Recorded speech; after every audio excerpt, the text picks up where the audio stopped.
अस्सलाम वालेकुम। अच्छा, जो आज हम टॉपिक डिस्कस करेंगे वो है विलियम्स ट्यूमर्स। ये काफ़ी इंपॉर्टेंट है। इसमें मोस्ट लाइकली जो इसका एक फ़ीचर होता है ना, इसमें मस्ट वो एग्जामिनर एज मेंशन करता है।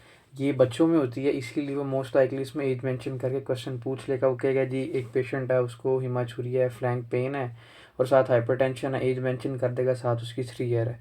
ठीक है, साथ उसकी कोई एसोसिएटेड डिजीज़ मेंशन कर देगा, फॉर एग्जांपल वैगर सिंड्रोम, डेनी डैश सिंड्रोम। इस तरह क्वेश्चन एग्जामिनर पूछ सकता है।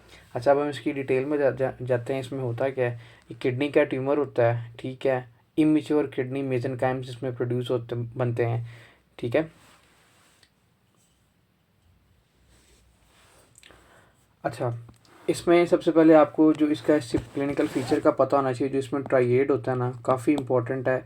ये ट्राइएड मेंशन करके, जैसे रेनल सेल कार्सिनोमा का था, इसी तरह विलियम्स ट्यूमर का भी है कि एग्जामिनर ट्राइएड मेंशन करके क्वेश्चन पूछ लेता है। इसमें सबसे पहले वो मेंशन करेगा जी यूनिलेटरल फ्लैंक मैस है। ठीक है, फिर वो इसमें मेंशन करेगा साथ हीमाचूरिया पेशेंट को, साथ क्या है हाइपरटेंशन। ठीक है, और इसमें हाइपरटेंशन क्यों की, रेनन के रिलीज होने की वजह से। क्या क्या इसके अंदर उसने मेंशन किया है, क्या क्या हो सकता है। हाइपरटेंशन हो सकती है पेशेंट में। ठीक है, एज तो कम होगी पहली बात। दूसरी बात, इसमें और क्या हो सकता है, इसमें साथ हिमाचूरिया हो सकता है। नंबर सेकंड इंपॉर्टेंट पॉइंट है ये भी। ठीक है, नंबर थर्ड पे क्या होगा, यूनिलेटरल फ्लैंक मैस होगा।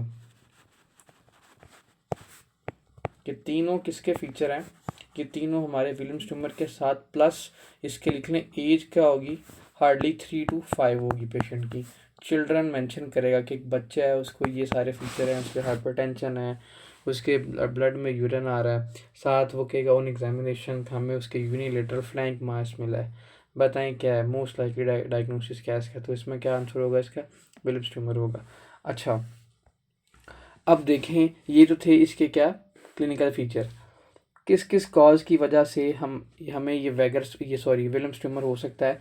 इसमें सबसे पहले जो इम्पोर्टेंट है वो है जी वैगर सिंड्रोम। अब वैगर सिंड्रोम क्या हो सकता है, ये किसी को फॉर एग्जांपल वैगर सिंड्रोम है ना, तो उसके अंदर मोस्ट लाइकली चांसेस होते हैं विलियम्स ट्यूमर होने के। अब वो कैसे हो सकते हैं, वैगर आपने इसके नाम से याद रखना। डब्ल्यू से क्या होगा, पेशेंट में विलियम्स ट्यूमर वाले सारे फीचर होंगे। ठीक है, साथ इसके अंदर क्या होगा, ए से एनिरीडिया होगा। What is aniridia, absent of iris. ठीक है, साथ इसमें क्या होगा, जेनिटल एबनॉर्मेलिटीज़ होंगी पेशेंट के अंदर ना, उसके जो जेनिटल ऑर्गन है वो सही तरह बनेंगे नहीं, जेनिटल एबनॉर्मेलिटीज़। ये सारी चीज़ें मेंशन कर देंगे जी। फॉर एग्जांपल एक पेशेंट है, उसके आयरस उसका एब्सेंट है, उसको हाइपरटेंशन है, हिमाचूरिया है, एज उसकी 3 ईयर है। बताएं क्या है, तो ये वैगर सिंड्रोम है। ठीक है, क्यों, क्योंकि उसने साथ क्या मेंशन कर दिया, एब्सेंट ऑफ आयरस मेंशन कर दिया, एनिरिडिया। ठीक है, आर से क्या हो सकती है, रिटार्डेशन हो सकती है, मोटर रिटार्डेशन होगी इसमें। ठीक है, जो उसके मोटर फंक्शन है वो सही तरह ऑपरेट नहीं हो रहे। ठीक है, इसको हम क्या कहते हैं जी, वैगर सिंड्रोम कहते हैं। वैगर सिंड्रोम एक दफ़ा दोबारा रिपीट कर दूँ, वैगर सिंड्रोम क्या होता है, विलियम्स ट्यूमर के सारे फीचर्स, साथ एनिरिडिया, साथ जेनिटल एब्नॉर्मेलिटीज और साथ मेंटल और मोटर रिटार्डेशन होगी इस पेशेंट के अंदर। अच्छा, अब वैगर सिंड्रोम होता क्यों है, इसकी कॉज क्या है। ये ना डिलीशन होती है किस जीन की, WT1 जीन की। किसकी डिलीशन होती है, WT1 जीन की। ये भी एमसीक्यूज आ सकता है कि किस जीन की डिलीशन हो तो आपको वैगर सिंड्रोम हो सकता है, WT1 जीन की।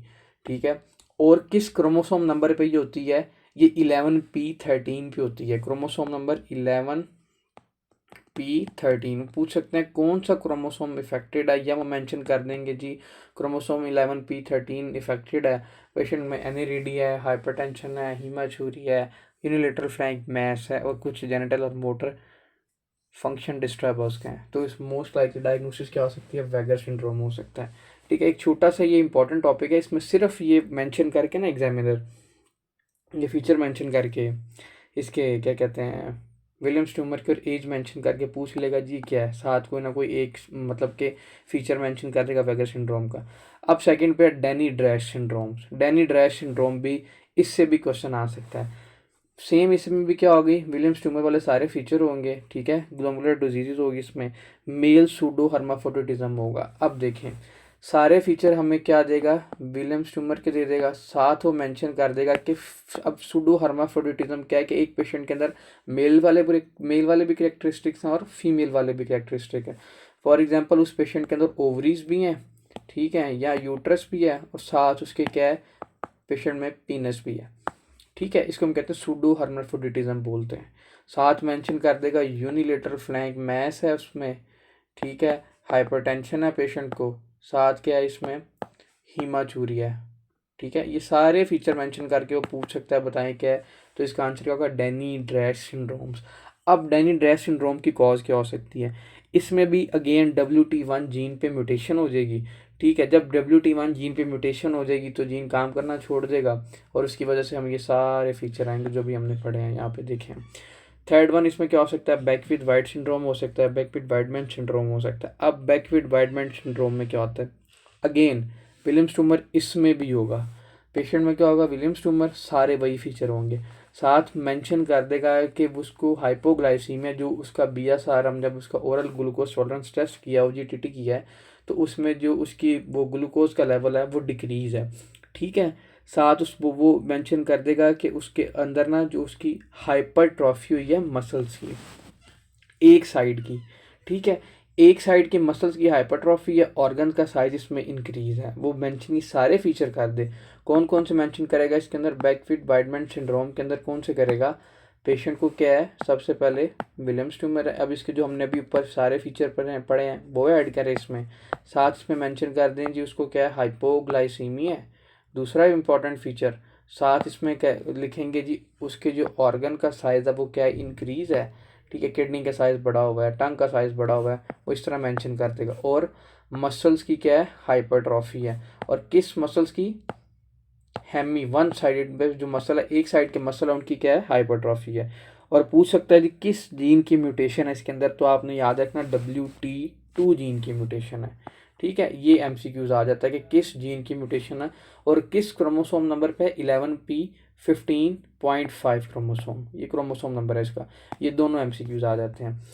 आपने इसमें क्या याद रखना है सारे सब के अंदर, कि सब के अंदर विलियम्स ट्यूमर तो हो गई, ठीक है। देखें हम विलियम्स ट्यूमर प्लस अगर मेंशन कर दें, पेशेंट को क्या है, एनीरेडिया, ठीक है, एब्सेंट ऑफ आयरस है, तो ये कौन सा पेशेंट होगा जिसके अंदर ये सारे फीचर हैं, वैगर सिंड्रोम का, ठीक है। अगर मैं इसमें यही इसको क्वेश्चन को थोड़ा सा चेंज करूँ, एग्जामिनर क्या करे, सारे विलियम्स ट्यूमर के मैं यहाँ पे लिखता हूँ फीचर मेंशन कर दे, किसके, विलियम्स ट्यूमर के फीचर मेंशन कर दे। ये देखें विलियम्स ट्यूमर वही, यूनिलेटरल फ्लैंक मैस, हाइपरटेंशन, हीमाचूरिया, साथ वो क्या मेंशन कर दे जी, पेशेंट को क्या है, सूडो हर्माफ्रोडिटिज्म, ठीक है, सूडो हर्माफ्रोडिटिज्म्स। और पूछे आपसे किस जीन पे म्यूटेशन है और कौन सा सिंड्रोम है, तो ये कौन सा है, डेनी ड्रेस सिंड्रोम। ये याद रखना है आपने, सारे एग्जामिनर ये पूछ सकता है क्वेश्चन, ठीक है। ज़रूरी नहीं है कि मतलब कि वो हमें हलवा पका के या के विलियम्स ट्यूमर के फीचर दे के साथ एज मेंशन करके पूछ ले जी क्या है, ठीक है। वो थोड़ा सा क्वेश्चन को चेंज भी कर सकता है। नंबर थर्ड वो क्या कर सकता है इसमें, बैकफिट वाइडमैन सिंड्रोम्स, ठीक है। इसमें वो क्या क्या मेंशन करेगा, पेशेंट में बता देगा क्या है, विलियम्स ट्यूमर के सारे फीचर, हाइपरटेंशन, हीमाचूरिया वाले, प्लस वो इसके अंदर मेंशन कर दे, क्या मेंशन कर दे, मस्कुलर हाइपरट्रॉफी मेंशन कर दे, ठीक है। अब हाइपरट्रॉफी भी कौन सी, one sided, hemi hypertrophy mention कर दे, ठीक है। साथ वो इसके मेंशन कर दे जी ऑर्गेनोमेगैली भी है, पेशेंट को ऑर्गन का साइज भी बढ़ा हुआ है, ठीक है। साथ इसके वो क्या मेंशन कर दे, हाइपोग्लाइसीमिया भी, जब हमने उसका OGTT किया है ओरल ग्लूकोज टॉलरेंस टेस्ट किया तो क्या है, हाइपोग्लाइसीमिक पेशेंट है, ठीक है। बताएं पेशेंट को कौन सा सिंड्रोम है और किस जीन की म्यूटेशन है, वही बैकविथ वाइडमैन सिंड्रोम पेशेंट को, और WT2 जीन की म्यूटेशन है, और क्रोमोसोम कौन सा इफेक्ट है, 11p15.15। ये तीनों MCQs आ सकते हैं, ये आपने याद रखने हैं, ये सारे इंपॉर्टेंट पॉइंट हैं, और सिर्फ एग्जामिनर इसमें से उठाता ही MCQs है, सिर्फ क्लिनिकल फीचर दे के हमें, ठीक है। अगेन इसको एक दफ़ा बुक से रीड कर लेते हैं, कुछ जो पॉइंट इसमें मिस हो गया वो मैं आपको दोबारा बता दूंगा, ठीक है। विलियम्स ट्यूमर मलिग्नेंट है, kidney tumour comprised of the blastema, immature kidney mesenchyme का है, ठीक है। Primitive glomeruli and the tubules and stromal cells का। Most common malignant renal tumour in children, ये MCQs है बच्चों ये वाला। और इसमें दूसरा क्या करेगा, एज 3 से 5 मेंशन कर देगा, ये आपने नहीं बोलना, मैं बार बार आपको बता रहा हूँ, ठीक है। Most common present as a large unilateral flank mass, पहला इंपॉर्टेंट क्लिनिकल फीचर। दूसरा इसमें क्या है, हीमाचूरिया उसने यहाँ पे मेंशन किया हुआ। तीसरा उसने यहाँ पे क्या किया हुआ, हाइपरटेंशन मेंशन की हुई है। Due to the renal secretion. ठीक है, ट्यूमर की वजह से क्या हो रहा है, रेनल रिलीज हो रहा है। अच्छा, 90% केसेस अननोन होते हैं, स्पोरेडिक होते हैं इसमें। ठीक है, अब किसके साथ एसोसिएट कर सकता है विलियम्स ट्यूमर, वो कर सकता है जी वैगर सिंड्रोम के साथ। तो वैगर सिंड्रोम क्या होता है, अभी हमने पढ़ा है। वैगर सिंड्रोम में होता है विलियम्स ट्यूमर होता है, एनीरिडिया होता है, जेनिटल एब्नॉर्मेलिटीज होती हैं, मेंटल और मोटर रिटार्डेशन होती है, WT1 जीन की म्यूटेशन होती है, क्रोमोसोम नंबर 11p13। बच्चों बार बार एक बात रिपीट कर रहा हूँ, यही सारे MCQs हैं, MCQs इससे बाहर नहीं आते। डेनी ड्रेस सिंड्रोम क्या होता है, विलियम्स ट्यूमर अगेन, ठीक है, साथ मेल सूडो हर्माफ्रोडिटिज्म्स, मेल के अंदर यूट्रस है फॉर एग्जांपल, साथ उसके पेनस, वो पेनस है। ठीक है, ये सारी चीज़ें मेंशन करके पूछ लेकर बताएं जी क्या है पेशेंट को, आपने आंखें बंद करके डेनी ड्रेस सिंड्रोम लगा देना इसका। और क्या होगा इसमें, किस जीन की म्यूटेशन होगी, WT1 जीन की म्यूटेशन होगी। Then move on to the next point, that is a Beckwith Wiedemann syndromes. ये भी विलियम्स ट्यूमर, सारे अगेन वही फीचर, साथ नियोनेटल हाइपोग्लाइसीमिया मेंशन कर देगा, 60 से कम है उसकी फास्टिंग या 50 से कम है। ठीक है, पेशेंट की मस्कुलर हेमी हाइपरट्रॉफी, एक साइड के जो जितने भी मसल उनकी क्या हुआ, हाइपरट्रॉफी साइज में बड़े हुए हैं। ठीक है, ऑर्गेनोमेगाली, ऑर्गन का साइज बड़ा हुआ, कौन सी मोस्ट लाइकली हो सकती है, टंग भी हो सकती है इसमें। म्यूटेशन किस पे होगी, WT2 जीन के अंदर म्यूटेशन होगी। और इसमें कौन सा जीन इफेक्टेड होगा, 11p15.5 होगा। ठीक है, पर्टिकुलरली इंसुलिन ग्रोथ फैक्टर 2। ये सारे इंपॉर्टेंट फीचर हमने इसके अंदर देख लिए, कोई पॉइंट हमने इसमें से छोड़ा नहीं है। या आपने ज़रूर करना है, इसमें से एग्जामिनर क्वेश्चन पूछता है, और मैं बार बार रिपीट कर रहा हूँ क्वेश्चन कैसे पूछता है, एज मेंशन करके। ठीक है, किसी का भी कोई क्वेश्चन हुआ तो पूछ सकता है इस टॉपिक में से। ये छोटा सा टॉपिक था लेकिन इंपॉर्टेंट टॉपिक था। इस तरह करते हैं, जो हमारे जो रिमेनिंग ये रह गए ना, ये कैंसर रह गए हैं, हम इसको भी इसी वीडियो के अंदर ही कवर अप कर लेते हैं, क्योंकि वो 5-7 मिनट में ये सारे हो जाएंगे। जो मोस्ट इंपॉर्टेंट थे वो रेनल सेल कार्सिनोमा था और विलियम्स ट्यूमर था, ये लीस्ट इंपॉर्टेंट है, इसमें से क्वेश्चन नहीं आता। अगर आता भी है तो मेंशन कर देगा पेशेंट को क्या है, पेनलेस हिमाचूरिया है। ये सिर्फ इस फीचर पे आता है क्वेश्चन। इसको हम एक दफ़ा रीड कर लेते हैं यहाँ से, इसमें से अगर कुछ इंपॉर्टेंट बताने वाला हुआ तो वो मैं आपको यहाँ पे ज़रूर बता दूंगा। मलिग्नेंट ट्यूमर होता है यूरोथेलियल लाइनिंग का, किसका, यूरेटर का और ब्लैडर का, और यूरिथा का भी हो सकता है। Most common type of the lower urinary track cancer, वो पूछ सकता है कि लोअर यूरिनरी ट्रैक कैंसर कौन सा होता है, वो होता है यूरोलिथियल ट्रांजिशनल सेल कार्सिनोमा होता है।